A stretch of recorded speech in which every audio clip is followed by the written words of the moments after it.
In this video, we'll talk about Punjab Chemical. We'll try to understand company business model, what are the services, how good financials, shareholding pattern. At last, we'll understand valuation also. But before we jump on the company business model, let's understand industry.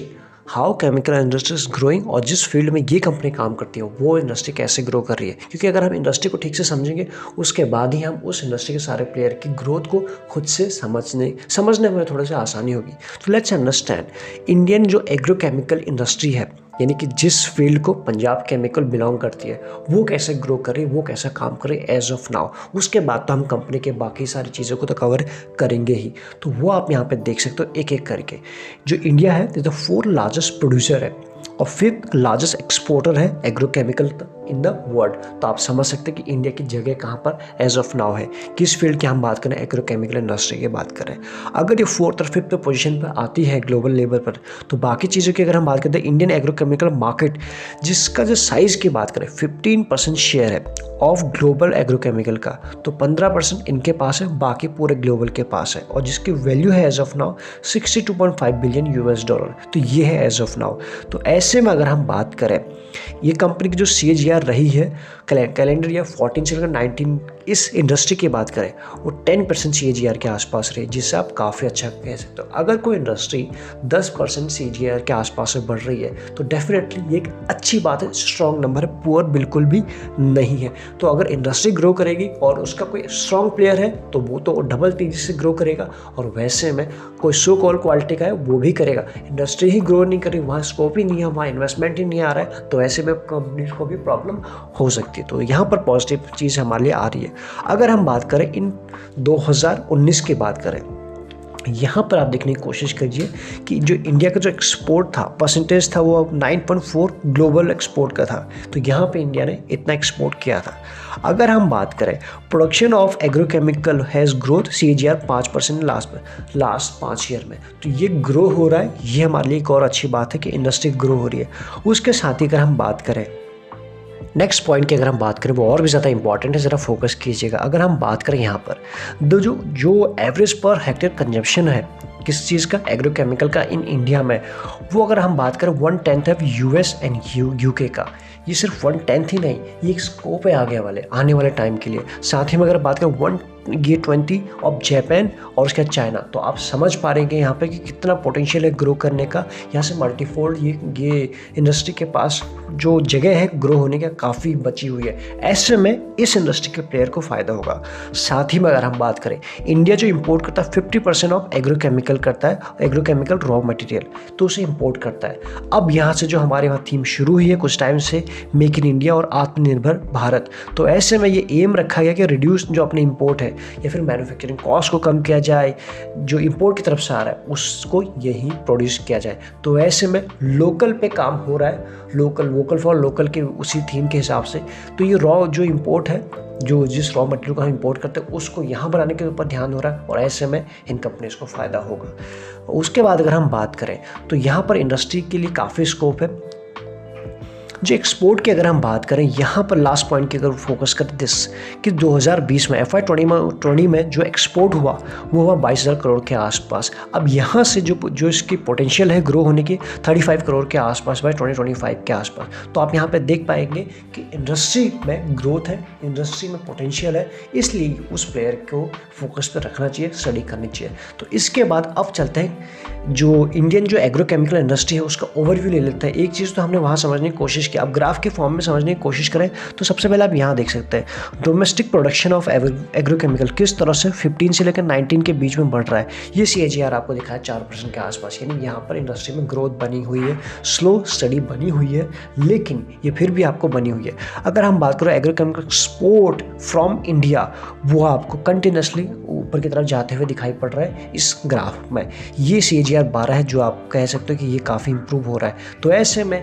कई सारी चीज़ें हैं इस company के लिए, इस industry के लिए ग्रो होने के लिए। नाउ इन सब के बाद इंडस्ट्री तो आप कुछ आपको समझ में आ गया होगा। नाउ फोकस करते हैं कि पंजाब केमिकल के बारे में। ये जो कंपनी फॉर्म हुई थी 1975 में फॉर्म हुई थी, यहाँ से आप समझ सकते हैं।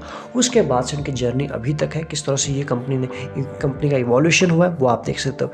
डाइवर्सिफिकेशन हुआ था 1983 में स्पेशली केमिकल में, उसके बाद 1995 में डाइवर्सिफिकेशन एग्रोकेमिकल में भी, यानी पहले केमिकल उसके बाद एग्रोकेमिकल धीरे धीरे करके आगे बढ़ते गए। उसके बाद कुछ M&A भी हुए एंड उसके बाद आप यहाँ देख सकते हो धीरे धीरे कर कंपनी 2021 की अगर हम बात करें तो यहाँ पर हाईएस्ट EBITDA इन्होंने दिखाया है, अभी हुआ है 10 सालों पिछले 10 साल में 955 मिलियन के आसपास। तो आप समझ सकते हो कि कंटिन्यूसली अप ट्रेंड में बनी हुई है। बाकी जब हम नंबर्स देखेंगे तो और भी चीज़ें क्लियर हो जाएंगी।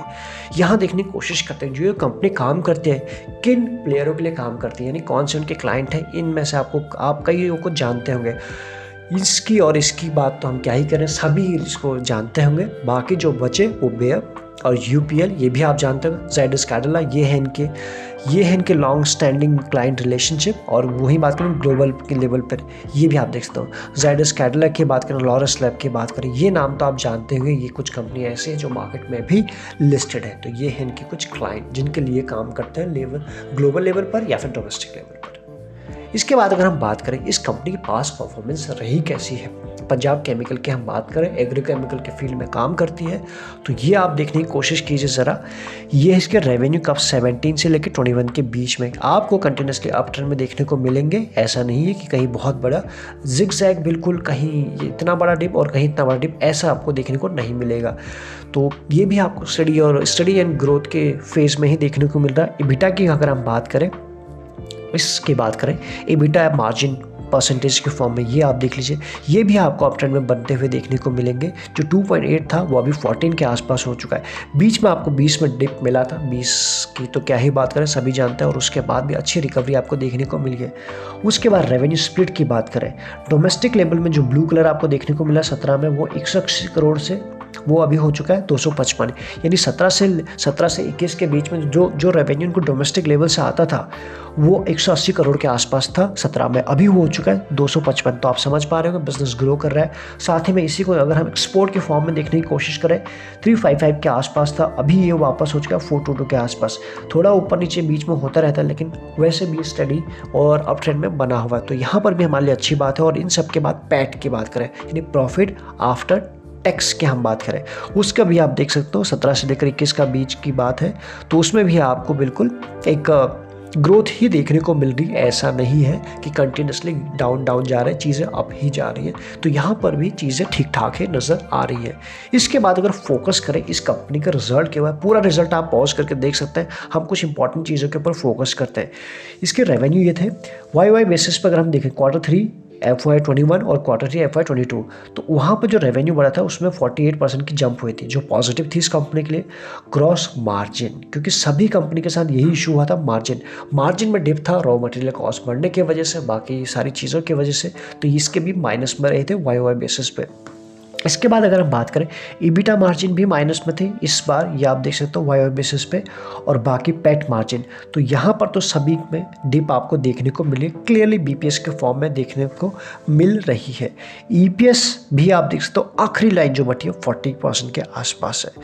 तो कुल मिला के वैसे नंबर ठीक है, लेकिन जहाँ मार्जिन की बात आती है, जो सभी कंपनी ने फेस किया एज ऑफ नाउ, इस क्वार्टर में या फिर इससे पिछले क्वार्टर में, वो यहाँ पर भी आपको देखने को मिल रहे हैं। इसी चीज़ को अगर आप चाहें तो क्वार्टरली फॉर्म में यहाँ पे देख सकते हो। इसके क्वार्टरली पे रेवेन्यू बढ़े हैं, लेकिन मार्जिन की बात करें, मार्जिन में आपको डिप मिल रहा है। EBITDA मार्जिन में आपको डिप मिल रहा है। तो कुछ इस तरह से काम हुआ एज ऑफ नाउ। इसके बाद कुछ इंपॉर्टेंट जो नंबर्स हैं उन्हें भी आप एक दफ़ा देख लीजिए क्या क्या चेंज हुआ। रेवेन्यू के तो हमने देख ही लिया था।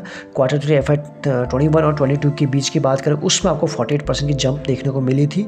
जियोग्राफिकल वाइज देखने की कोशिश करें, इंपोर्ट भी कर, ये कंपनी डोमेस्टिक लेवल पर भी काम करती है और इंटरनेशनल लेवल पर भी काम करती है। तो ऐसे में ये आप देख सकते हो, जो ग्रीन निशान है वो इंटरनेशनल का है, यानी इंटरनेशनल लेवल पर FY Q3 में, तो वो आप देख सकते हो जो रेवेन्यू आया था तो 113 था, उसके बाद ये हो चुका 135 के आसपास। उसमें भी आपको जंप देखने को मिली, ग्रीन निशान वाला देखिए। और डोमेस्टिक लेवल की बात करें तो वो 59 था, वो 119, उसमें भी आपको 103% की जंप देखने को मिली है।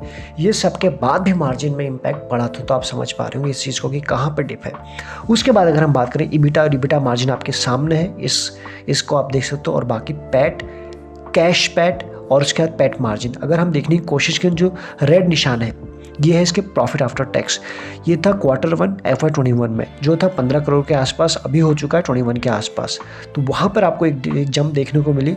वहीं कैश की बात, कैश पैट की बात करें, कैश प्रॉफिट आफ्टर टैक्स अगर हम इस तरह से देखने की कोशिश करें तो 19 से ये भी 26 हुआ था, तो इसमें भी आपको जंप हुई थी। तो कुल मिला के इसके नंबर में वैसी कोई वीकनेस नज़र नहीं आ रही है। आप इन चीज़ को आराम से देखिए, समझिए। लेकिन इशू कहीं था तो वो है मार्जिन में आपको हल्की से डिप जरूर देखने को मिली थी। इसके बाद बात करें इस कंपनी ने रिटर्न कैसे दिए अपने इन्वेस्टर्स को। बाकी सारी कहानी तो हमने देख ली, इंडस्ट्री की, इस कंपनी की, इसका नंबर भी। एक साल में जो रिटर्न दिए, रिसेंट के करेक्शन इंक्लूडेड, जिस तरह से अभी जो पोर्टफोलियो ब्लीड हुआ है सभी का पिछले 3 महीनों, उसके बाद भी एक साल में 67% के रिटर्न दिए हैं, 2 साल में 216 और एक साल में 115, 3 साल में। तो कुल मिला के अभी भी नंबर काफ़ी अच्छे ही देखने को मिल रहे हैं। इसके बाद अगर हम बात करें, एक सेकेंड, यहाँ पर इसकी शेयरहोल्डिंग पैटर्न क्या है एज ऑफ नाउ, तो ये आप देख पाएंगे प्रमोटर के पास थे 39 मार्च 21 में। पूरी कंप्लीट हिस्ट्री है मार्च के चारों क्वार्टर की और 39.22, तो प्रमोटर के पास तो उतने ही है। एफआईएस की बात करें 2.94, 2.94, 3.04, 3।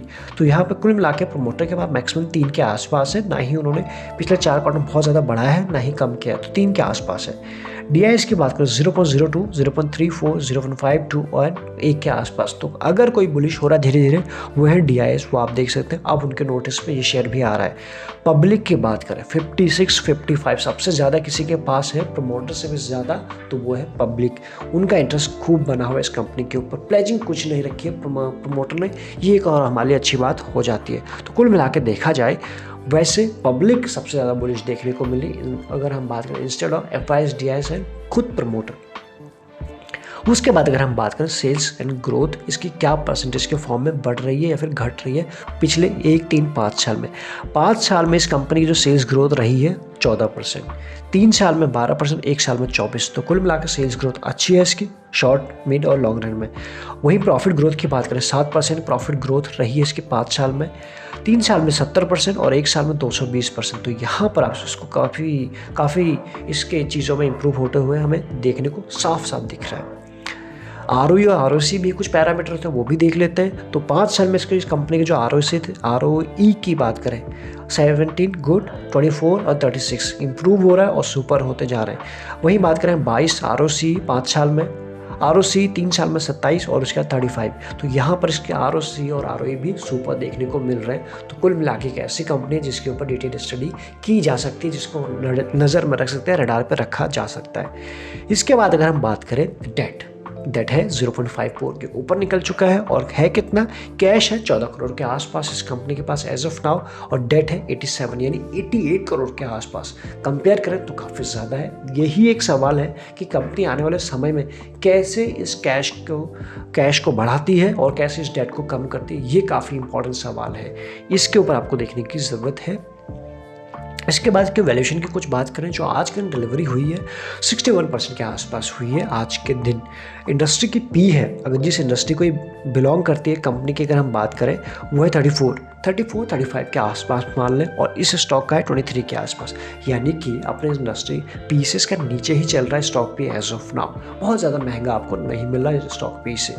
एक चीज़ इंडस्ट्री पी से EPS की बात करें, ये भी शानदार है। कंसोलिडेटेड बेसिस पे हम बात कर रहे हैं, हमने ROC भी देखे तो वो भी अच्छे थे, और डिविडेंड यील्ड 0.14। तो कंपनी ज़्यादा डिविडेंड देती नहीं है। कंपनी का फोकस जो बना हुआ अपने एक्सपेंशन पे ही लगा हुआ है और बाकी अपने ग्रोथ पर ही लगा हुआ है। तो कुल मिला के अभी तक देखे जाए तो इसकी चीज़ें, इस कंपनी के फंडामेंटल अच्छे थे, कोई वैसे ऐसे उसमें वीकनेस नहीं है।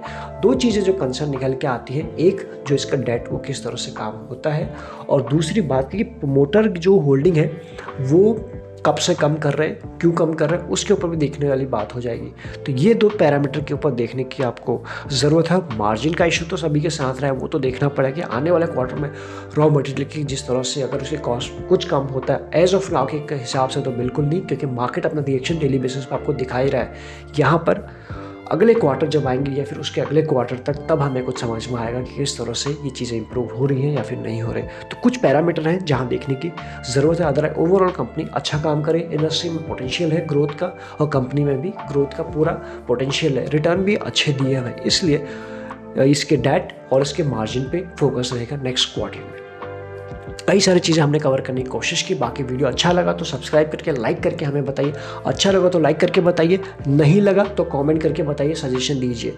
अदरवाइज रेगुलर अपडेट के लिए आप चैनल को सब्सक्राइब कर सकते हैं। सारे इंपॉर्टेंट लिंक्स आपको मिल जाएंगे डिस्क्रिप्शन में, लगे यूजफुल तो आप ज्वाइन बटन भी कंसीडर कर सकते हैं। Thank you so much.